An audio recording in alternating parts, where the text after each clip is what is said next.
Welcome to the relaunch of Trainers Talks. My name is Donavan Almond. You better subscribe and like this video.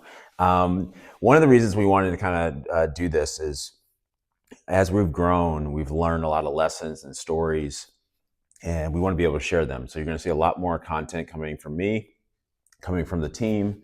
And so we're very excited to be able to do this. But one of the things that are coming up in about a month, less than a month, is we've hit our 10-year anniversary with Calistoga Fit, kind of phase 2, and I'll explain what that all means. And coming up, we have this club night we're going to be doing, so check that out. The description of our club night in Calistoga is going to be in the description.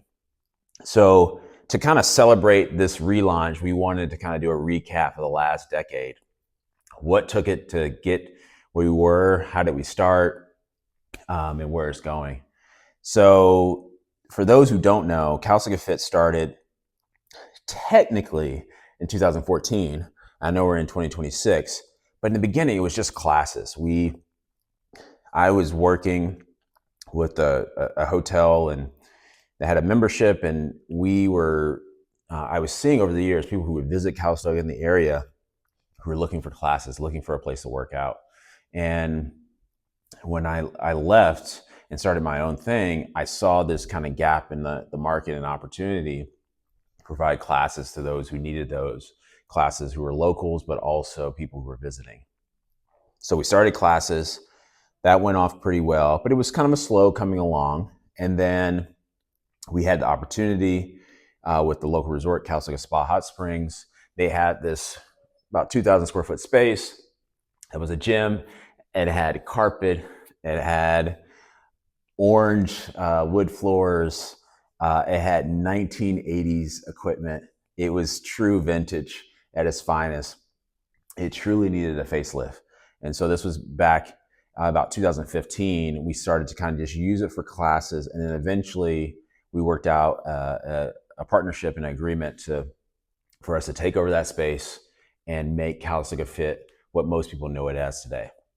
So it's come along so many different ways, but the lessons and the stories and the memories are kind of a big piece. So the thing I wanted to kind of talk about first was some of the lessons that we learned.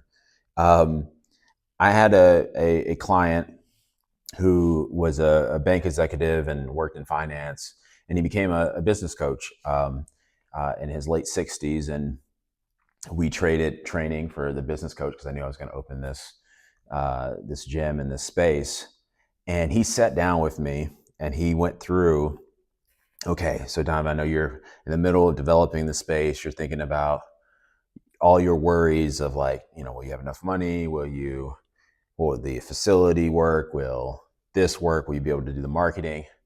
He's like, all those things seem like issues. He's like, the hardest part is the people. And I was like, I'm pretty good with people. And he's like, yeah, the hardest part is meeting people. And he was right by far. But he also didn't put one other part to it. What's cool about the people can be the hardest part, but it also can be the biggest highs. Seeing your other teammates kind of succeed has been one of the coolest parts of, growing your community with your membership, but also with your team. And one of the fond memories I have of like how hard we have worked to kind of create this community, it happened in COVID.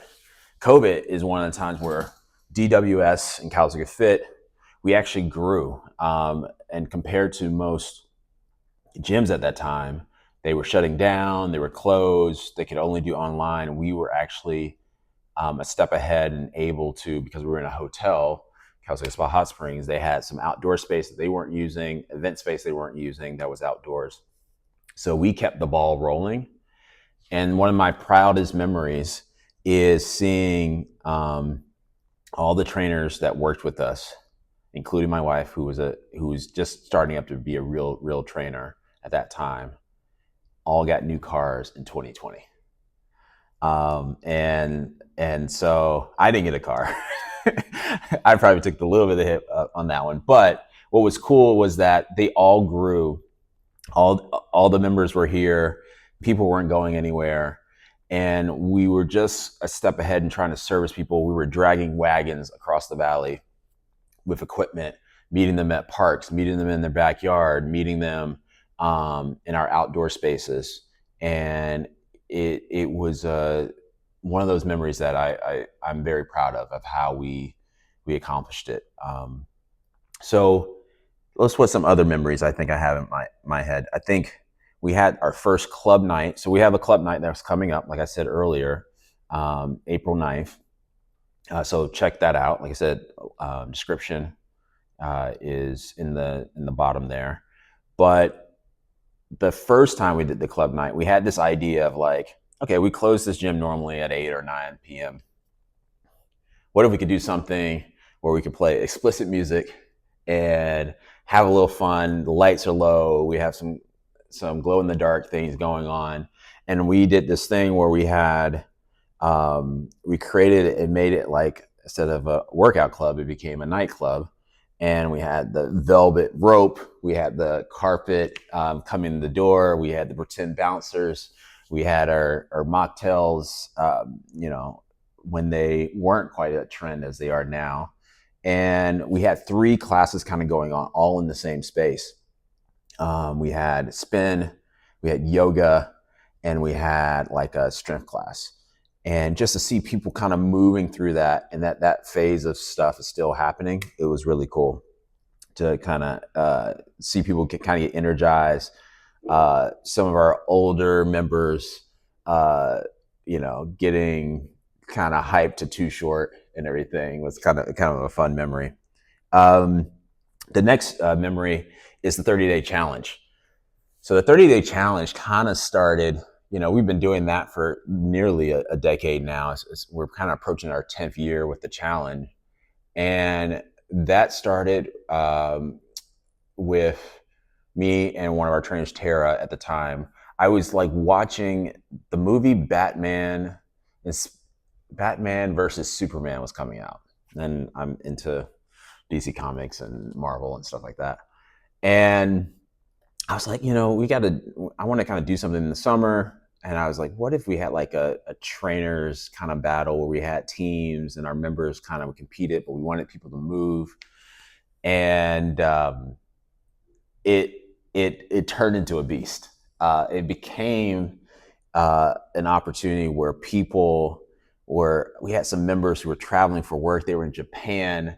They were racking up points in different time zones. And it has turned into where we've done the Olympics version.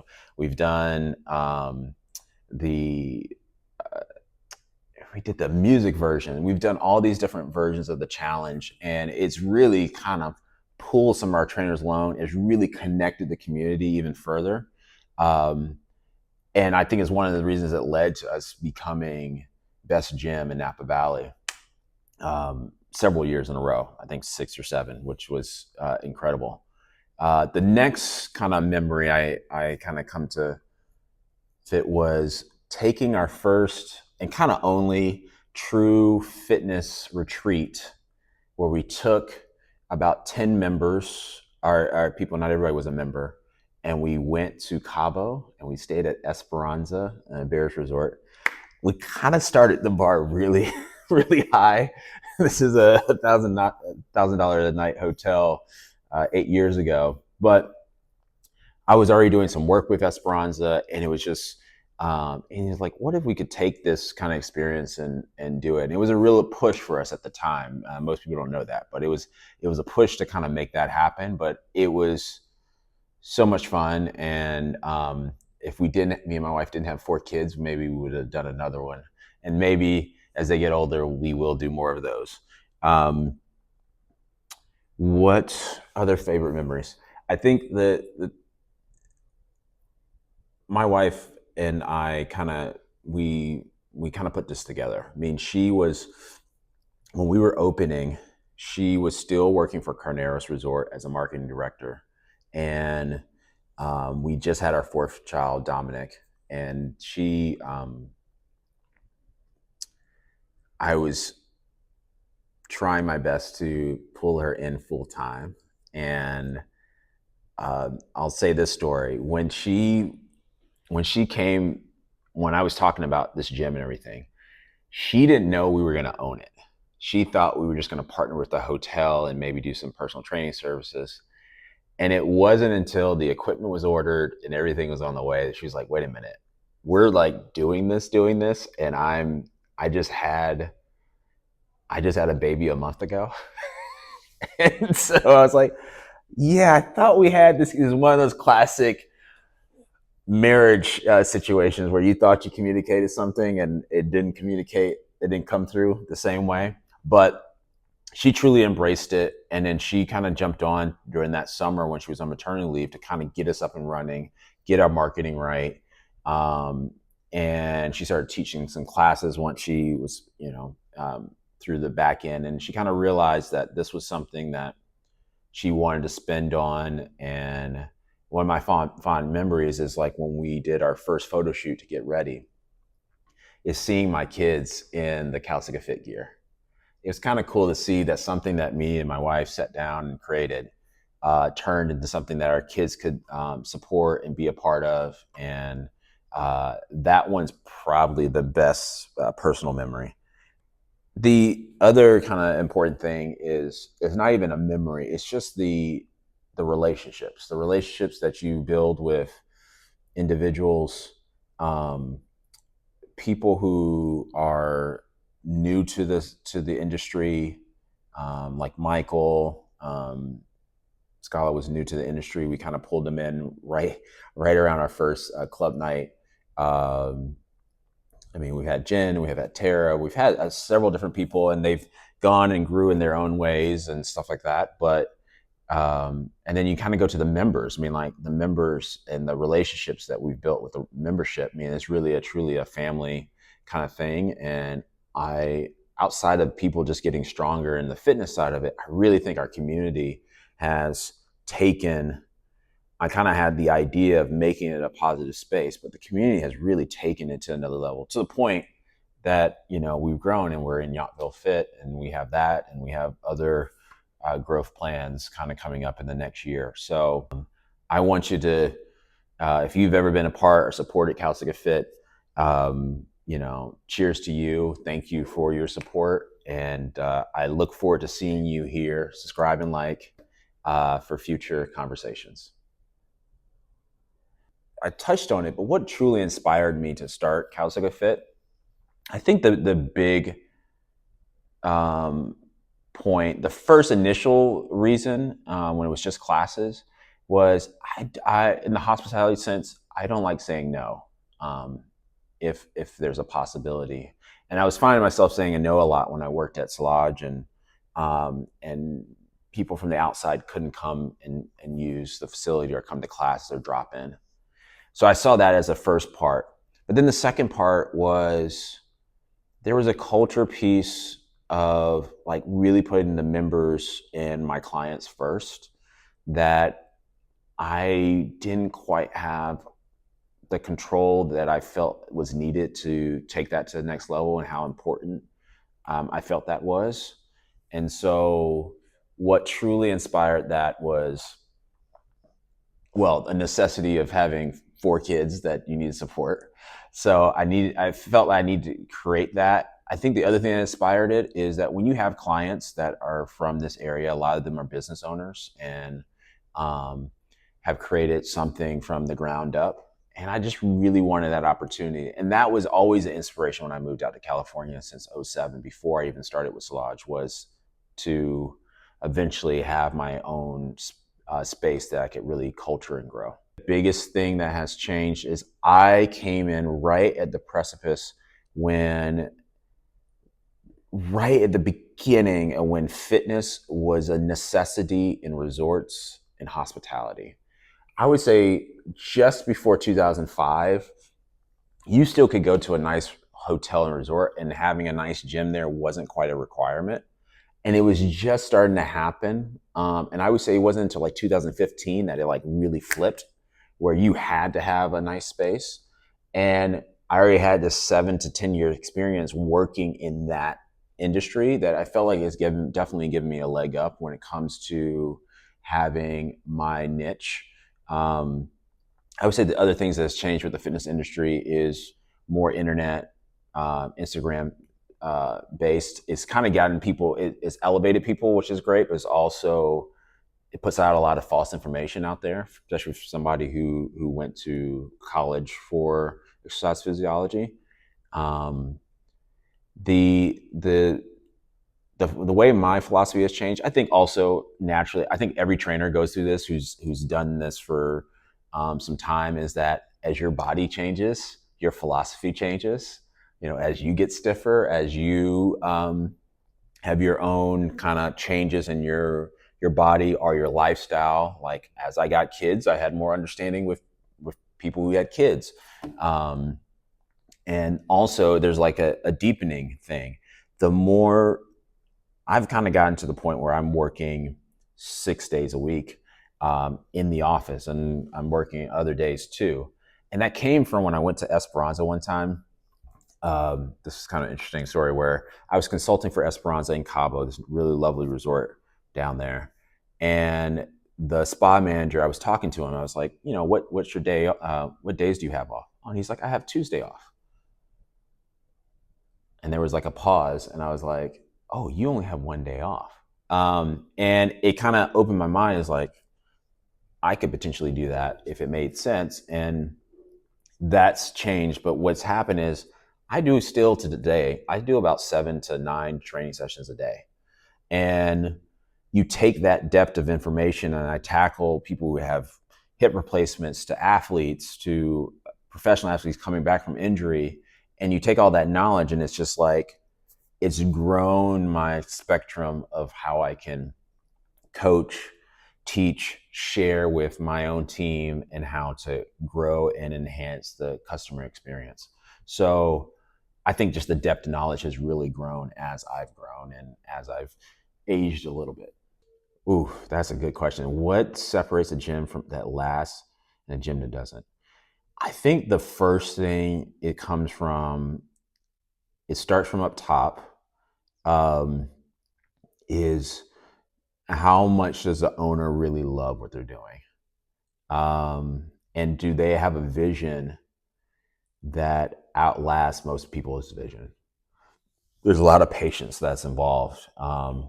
I'm I have a this, like I said, a lot of lessons and teachings come from different clients. I have a client that eventually I probably will have. I'm going to coach him into the podcast, but he's a restaurateur. He um, has had his first restaurant. It's been open for 60 years, and he's no longer there day to day at all. He kind of stopped that about 15 years ago. He lets his team run it, but his vision was always, take care of the customer will take care of you. And I think that mantra, some owners and some brands are more concerned about the lifestyle that they get from the other way around, versus thinking, take care of the client, the customer, and they'll take care of you. And I think because of that, that's kind of baked into our DNA. And you can feel the joy when you walk into our spaces, and I feel very proud of that. I I believe our team really loves working here, especially our core team that are here day to day. And I think a lot of that is, hey, we're all on the same page. As a client and a member, I want you to live longer, so you stay a client and a member longer. We're all aligned on that, and we want you to live as long and healthy as possible. And there's no catches. That's what it is, and we want to do it in a positive space as much as we can. So the vision for the next 10 years with Calistoga Fit, I think there's going to be some shifts in how our space will look. I definitely have some plans that I'm working on for that.